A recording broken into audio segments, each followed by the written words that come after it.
மீனராசிக்காரர்களுக்கு கண்ணுக்கு தெரிந்த எதிரிகளை பத்தி சொன்னீங்க. கண்ணுக்கு தெரியாத எதிரிகள் யாரு? அதாவதுங்க, கண்ணுக்கு தெரிந்த எதிரிகள் அப்படின்னு சொல்லும்போது அதிகமான தியாகத்தினாலையும் கருணையினாலையும் உதவி செய்வதை நிறுத்துவதனாலையும் உதவி தகுதி இல்லாதவர்களுக்கு செய்து அதை நிறுத்துவதனால கண்ணுக்கு தெரிந்த எதிரிகளை மீனராசிக்காரவங்க சம்பாரிச்சு வச்சிருக்கிறாங்க.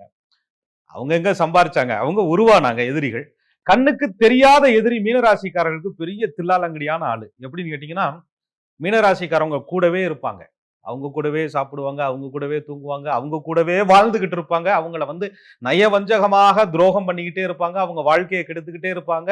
அவங்க போற பாதையெல்லாம் இவங்க கூட போயிட்டே இருப்பாங்க. ஆனா மீனராசிக்காரர்களுக்கு அது தெரியவே தெரியாது. யார் என்று கேட்டால் அதுதான் மீனராசிக்காரர்களுடைய மனசாட்சிங்கிற எதிரி.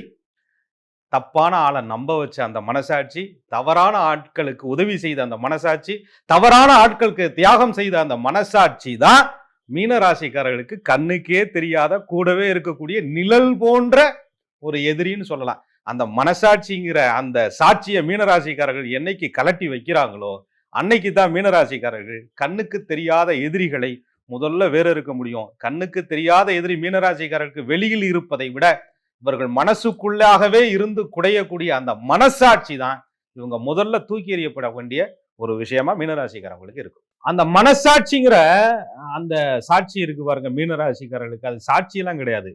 இவங்களே வச்சுக்கக்கூடிய ஒரு பெரிய பாதிப்பு.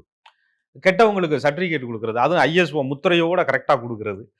அதே போல அந்த சந்தேகப்படாத குணம். நம்ம நம்பிட்டோமா, இவங்க பெரிய நம்பிட்டா அவங்க குற்றவாளியே கிடையாதா, அந்த மாதிரியான ஒரு தீர்ப்பு சொல்றது. அது மட்டும் இல்லாம தான் நம்பினது மட்டும் இல்லாம குடும்பத்தையே சேர்ந்து நம்ப வச்சு அகால பாதாளத்துல கொண்டே தள்ளி விடுறது. இதை மீனராசிக்காரர்கள் தன்னை அறியாமலேயே துரோகிகளை நம்புவதால் இந்த பிரச்சனையை சமாளிக்கக்கூடிய சூழ்நிலைக்கு தள்ளப்படுவாங்க. கண்ணுக்கு தெரியாத எதிரிகளால் காயப்படுவாங்க. அதை மீனராசிக்காரங்க நிறுத்திக்கிட்டா மட்டும்தான் கண்ணுக்கு தெரியாத எதிரிகளில் இருந்து அவர்கள் தப்பிக்க முடியும்.